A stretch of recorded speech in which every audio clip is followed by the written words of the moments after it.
السلام علیکم، صبح بخیر۔ فرمان مصطفیٰ صلی اللہ علیہ وآلہ وسلم ہے، ہر جمعہ کے دن بکثرت درود بھیجو، اس لیے کہ تمہارا درود ہر جمعہ کے دن میرے اوپر پیش ہوتا ہے۔ عسکری نیوز پوائنٹ یوٹیوب چینل کی جانب سے امت مسلمہ کو جمعہ مبارک۔ آج ہمارے اس سلسلے کا پہلا پروگرام ہے اور ایک آیت کریمہ قرآن حکیم سے اس کا انتخاب کیا گیا جو سورۃ البقرہ کی آیت نمبر 197 ہے، اور حج کی فرضیت کے حوالے سے بھی اور ادائیگی حج کے حوالے سے اہم امور ہیں جو اس ایک ہی آیت میں اللہ تعالیٰ نے بیان فرمائے، اور 6 باتوں پر انشاءاللہ آپ کے سامنے ہم گفتگو رکھیں گے۔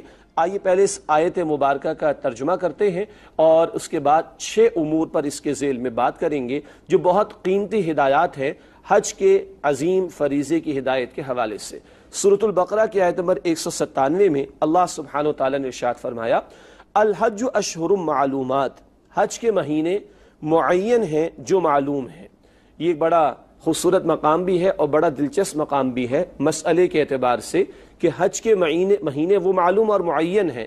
حالانکہ ہمارے علم میں ہے کہ ذی الحجہ کے مہینے میں 8 تاریخ سے لے کر 13 تاریخ تک میکسیمم یہ ایام حج ہیں کہ جن میں حج کے مناسک کو ادا کیا جاتا ہے، لیکن قرآن حکیم بتا رہا ہے کہ حج کے مہینے معلوم ہیں، یعنی ایک مہینہ نہیں، اس سے زائد۔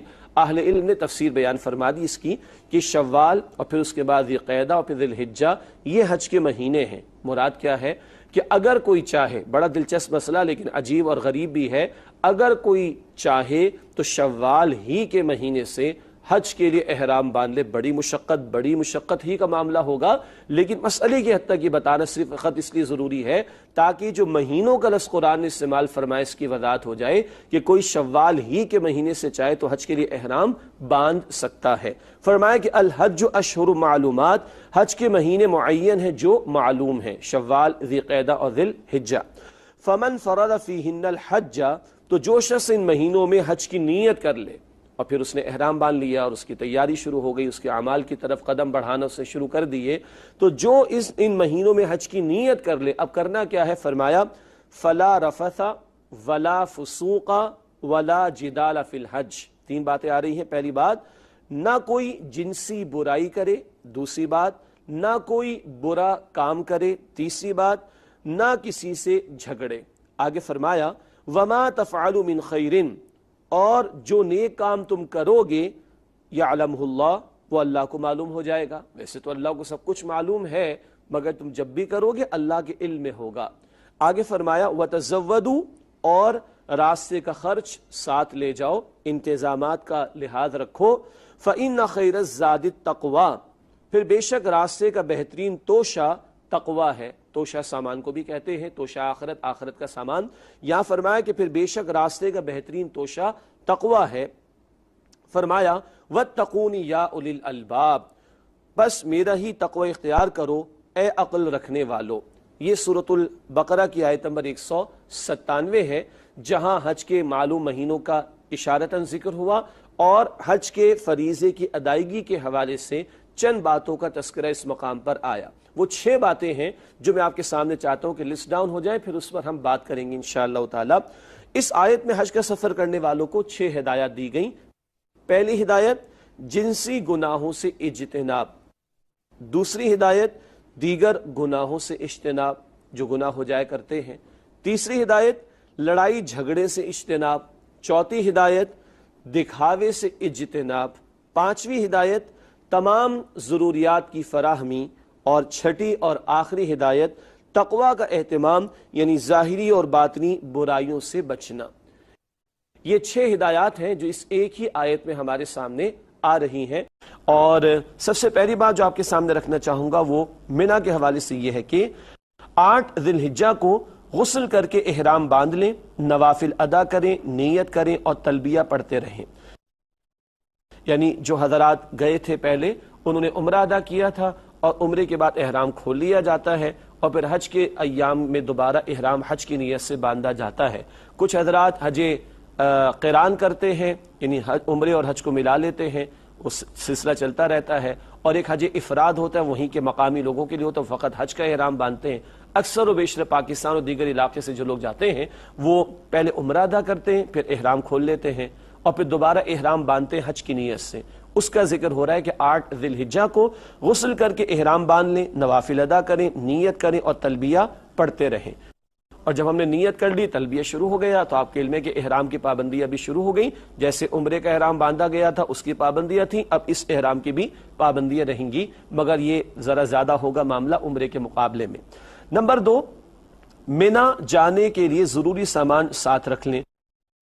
وہ گروپ کے لیڈر بھی بتاتے ہیں اور جو بھی ذمہ دار افراد ہوتے ہیں گروپ کے اندر وہ بتا دیا کرتے ہیں، کتابوں میں وہ باتیں لکھی ہوئی بھی ہوا کرتی ہیں، البتہ بہت تھوڑا سا سامان ہوا کرتا ہے۔ وہاں پر مینا میں خیمے ہوتے ہیں، ان میں رہائش کا انتظام ہوتا ہے، اور اگر پرائیویٹ گروپس کے ذریعے جو لوگ جاتے ہیں تو وہاں بستر وغیرہ بھی دستیاب ہوتے ہیں، تکیے بھی دستیاب ہوتے ہیں۔ جو گورنمنٹ اسکیم سے جاتے ہیں ان کے لیے بھی انتظام ہوتا ہے۔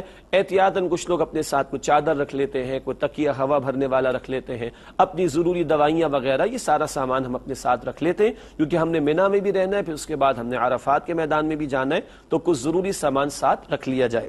تیسری بات، معلم کے انتظام کے تحت بس پر روانہ ہو جائیں، وقت کی پابندی کریں۔ جو بھی انتظام بتایا گیا ہے، جو انتظام چل رہا ہے، اس کے مطابق جو وقت دیا گیا اس وقت کی پابندی کریں۔ پہلے بھی بات ذکر کی جا چکی کہ 1 یا 2 افراد کے لیٹ ہونے سے پوری بس کے افراد کو انتظار کرنا پڑتا ہے، اور یہ غیر مہذب بات ہے۔ تو وقت کی پابندی کی جائے اور بس کا جو وقت دیا جائے اس کے مطابق اس مقام پر پہنچے جہاں سے بس ہمیں ملنی ہے۔ اور کچھ حضرات پیدل بھی جاتے ہیں، ان کی اپنی ترتیب کا معاملہ ہوگا۔ عام طور پر جو گروپس کی صورت میں جاتے ہیں ان کے لیے بسوں میں انتظام کیا جاتا ہے۔ اگلی بات ہے نمبر 4، مینا کی طرف سفر کرتے ہوئے کثرت سے تلبیہ پڑھتے رہیں، ظہر کی نماز سے پہلے مینا پہنچ جائیں۔ عام طور پر یہ صبح ہی پہنچا دیا جاتا ہے، کبھی کبھی کچھ رات میں بھی حضرات کو لے جایا جاتا ہے، تو اس میں کوئی جھگڑا نہیں کرنا چاہیے۔ اچھا، احرام ہم نے باندھ لیا ہے، نیت ہم نے کر لی، اب تلبیہ چلتا رہے گا چلتا رہے گا چلتا رہے گا چلتا رہے گا، اور مستقل لوگ بھول جائیں تو ہم زور سے پڑھ دیں تاکہ لوگوں کو یاد آ جائے کہ ہم نے تلبیہ کا اہتمام مستقل کرتے رہنا ہے۔ اور ظہر کی نماز سے پہلے پہلے، یہ 8 ذی الحجہ کی بات ہو رہی ہے، ظہر کی نماز سے پہلے پہلے مینا پہنچے، اور عام طور پر الحمدللہ لوگ پہنچ ہی جاتے ہیں۔ 5ویں بات، کیمپ میں خواتین کے لیے پردے کا اہتمام کریں اور رہائش کے حوالے سے کسی سے جھگڑا نہ کریں۔ عام طور پر اہتمام ہوتا ہے، لیکن کہیں محسوس ہو، بعض کیمپس ایسے ہو سکتے ہیں، میں پرائیویٹ اور گورنمنٹ کی بحث نہیں کر رہا، لیکن بعض کیمپس ایسے ہو سکتے ہیں کہ جہاں ایسا اہتمام نہ ہو، تو اسی کے لیے پہلے ایک بڑی چادر کا اور سیفٹی پن کا کہا گیا تھا، وہ چادر اور سیفٹی پن وغیرہ یہاں پر کام آئے گی۔ پردے کا اہتمام ہم نے کرنا ہے، اور کیا ہی اچھا ہو کہ یہ پردے کا اہتمام اس مقدس سفر میں ہماری بہنوں اور بیٹیوں کے لیے ساری زندگی پردہ کرنے کی تربیت کا ذریعہ بن جائے۔ تو بہرحال خواتین کے لیے پردے کا اہتمام، اور رہائش کے حوالے سے کسی سے جھگڑا نہ کریں کہ نہیں جناب مجھے تو وہ کارنر پلاٹ چاہیے، مجھے تو اس جگہ پر چاہیے، میں ذرا چاہتا ہوں کہ مجھے ہوا اچھی طریقے سے نہیں، مجھے دروازے کے قریب آپ لٹا دیجئے، مجھے یہ بحث نہ کریں۔ ہر کوئی یہ کرے گا تو پھر تو بات ہی نہیں بنے گی۔ اور پہلے دن سے ان نشستوں میں ہم آپ کے سامنے رکھ رہے ہیں ایثار کا معاملہ، صبر کا معاملہ، دوسرے کو ترجیح دینے کا معاملہ، یہ سفر حج ہماری تربیت بھی کر رہا ہے۔ 6ٹھی بات، اپنے کیمپ کے پول نمبر اور روڈ کی اچھی طرح سے شناخت کر لیں، یہ بہت قیمتی ہے۔ سارے خیموں کی شکلیں ایک جیسی ہیں، سارے کھمبے ایک جیسے ہیں، ہاں ان کے نمبر مختلف ہوا کرتے ہیں۔ اسی طرح کچھ حضرات کے پاس میپس ہوا کرتے ہیں، اس سے لوکیٹ کر لیا جاتا ہے۔ کچھ خاص جگہ ہوا کرتی کہ وہاں فلاں جگہ پہ وہ فائر بریگیڈ کا آفس ہے، فلاں جگہ پر فلاں ادارے کا آفس ہے، فلاں جگہ پر یہ فلاں دکانیں موجود ہیں۔ ان نشانیوں کو بھی یاد کر لیا جائے، خواتین کو بھی یاد کرا لیا جائے تو سہولت رہے گی آئندہ جب بہت لاکھوں کی تعداد میں یہاں پر لوگ مینا میں موجود ہیں۔ ذہن میں رکھیے اس بات کو۔ 7ویں بات، مینا میں رہائش کے لیے جو کارڈ آپ کو دیا گیا ہے اسے ہر وقت گلے میں ڈالے رکھیں۔ ویسے تو یہ کارڈ معلم یا گروپ کی طرف سے پہلے دن سے دیا جاتا ہے، اور کچھ بینڈز بھی ہاتھ میں پہننے کو دیے جاتے ہیں، کڑا دیا جاتا ہے، اور اس سال کچھ حکومت سعودیہ کی طرف سے اور اہتمام کیا جا رہا ہے۔ تو بہرحال یہ سب ہماری شناخت کے لیے ہے، اسی میں ہمارے فون نمبرز ہوتے ہیں، اسی میں ہمارے معلم کے فون نمبرز ہوتے ہیں، ہمارے متعلق کوئی ڈیٹا ہو سکتا ہے، معلم کے متعلق کوئی ڈیٹا ہو سکتا ہے۔ اللہ نہ کرے کوئی کھو گیا، خدا نہ خاصہ کوئی حادثہ پیش آ گیا، تو شناخت کرنا اور متعلقہ لوگوں سے رابطہ کرنا آسان ہوگا لوگوں کے لیے۔ تو بہرحال مینا میں رہائش کے لیے جو کارڈ آپ کو دیا گیا ہے اسے ہر وقت گلے میں ڈالے رکھیں۔ نمبر 8، مینا میں نماز با جماعت کا اہتمام کریں، نماز کی تیاری بر وقت کرتے رہیں۔ ایسا نہیں ہے کہ اب مسجد حرام میں اب کیونکہ نہیں تو اب چلو چلتا نہیں ہے بھائی. نماز مقررہ وقت پر ادا کرنی ہے اور با جماعت ادا کرنی ہے. یہ نہیں کہ گھومنے پھرنے نکل گئے, یہاں تو اللہ کے ذکر کے لیے جمع ہو, یہاں کیا گھومنا پھرنا, گپ شپ میں لگے ہوئے, موبائل سے کھیلنے اور باتوں میں گپیں لگ رہی. نہیں بھائی, نمازوں کا خیال رکھنا, نمازوں کو ان کے اوقات پر ادا کرنا اور نماز کی تیاری بر وقت کرتے رہے. کیا مطلب, ایک واش روم پر 20 لوگ کھڑے ہوئے, ایک جگہ جہاں نل کا لگا ہوا وضو کے لیے وہاں 20 لوگ کھڑے ہوئے, تو ہر آدمی اگر 1:15 بجے جماعت کا وقت ہے ظہر مثال کے طور پر, اور ہر آدمی چاہے کہ 1 بجے میں وضو کروں تو جماعت میں تو نہیں پہنچ سکتا. اور ایک بڑے پتے کی بات عرض کر دوں, روٹین سے ہٹ کر اپنے معمولات کو طے کیجئے. اگر 1:15 بجے ظہر کا وقت ہے, مثال میں آپ کو دے رہا ہوں, منا میں مثال میں آپ کو دے رہا ہوں, تو آپ اپنی تیاری جو ہے نا وہ 12 بجے سے پہلے سے رکھیے. ہاں 12 بجے سے پہلے رکھیے, بہت سکون میں رہیں گے. زیادہ وقت بھی آپ کو ذکر کا اور نوافل کا اور چیزوں کا مل جائے گا انشاءاللہ تعالی. اور یہ نیت بھی کیجئے کہ دوسرے بھائیوں کے لیے میں ایثار کر رہا ہوں, میں پہلے جا کے کر لوں, 1-1.5 گھنٹہ پہلے سے میں فارغ ہو جاؤں تاکہ اور لوگوں کو سہولت سے وضو کرنے اور اس سے قبل فراغت کرنے کا موقع مل جائے. ہے نا اچھی بات؟ اور سب لوگ ایسا کریں گے تو 1 بجے بھی ہو سکتا ہے کہ کبھی کبھی وضو خانہ ہمیں خالی ملے, لیکن سب لوگ یہ نہیں کر پاتے. تو آپ اور میں ہمت کریں, اللہ ہمیں توفیق عطا فرمائے. 9ویں بات, نمازوں کے بعد تلبیہ پڑھنے کا خصوصی اہتمام کریں. تلبیہ تو ہر وقت جاری رہے گا, بیٹھتے ہوئے, اٹھتے ہوئے, باہر نکلتے ہوئے, اور نمازوں کے بعد بھی تلبیہ کا اہتمام کریں. اور بعض حضرات, خواتین نہیں, حضرات بلند آواز سے تھوڑی دیر کے بعد پڑھتے رہے تاکہ سب کو یاد آئے, لبیک اللہم لبیک لبیک لا شریک لک لبیک ان الحمد والنعمت لک والملک لا شریک لک. اس کی آوازیں بلند ہوتی رہیں. 10ویں بات, اوقات کی حفاظت کا خصوصی اہتمام کریں.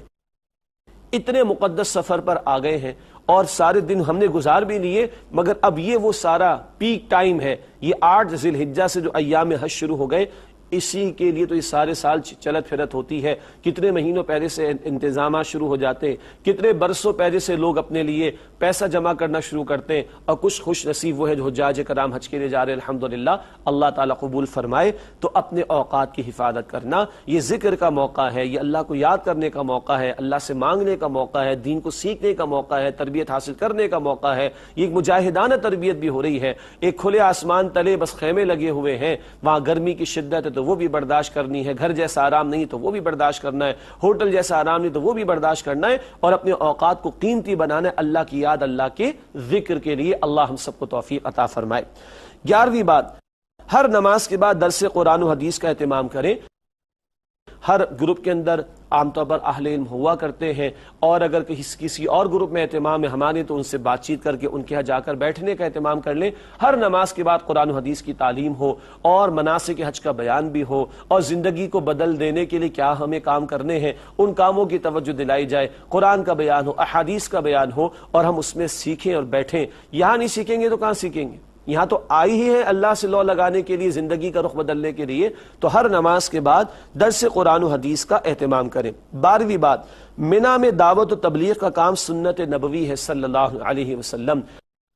سیرت النبی علیہ السلام کی کتاب کا مطالعہ کرنے کی توجہ دلائی تھی, تو سیرت کی کتابوں میں آپ پڑھیے, منا میں حج تو ابراہیم علیہ السلام کے دور سے چلا آ رہا تھا نا عربوں میں, تو حج تو ہو رہا تھا, اس میں کچھ بگاڑ بھی پیدا ہو گیا تھا, لیکن ان منا کے ایام میں نبی محترم صلی اللہ علیہ وآلہ وسلم لوگوں کو تلاش کر کر کے ایک کے پاس جا کر اللہ کا پیغام پہنچایا کرتے تھے. ہم بھی اس کا اہتمام کریں, اللہ ہمیں توفیق عطا فرمائے.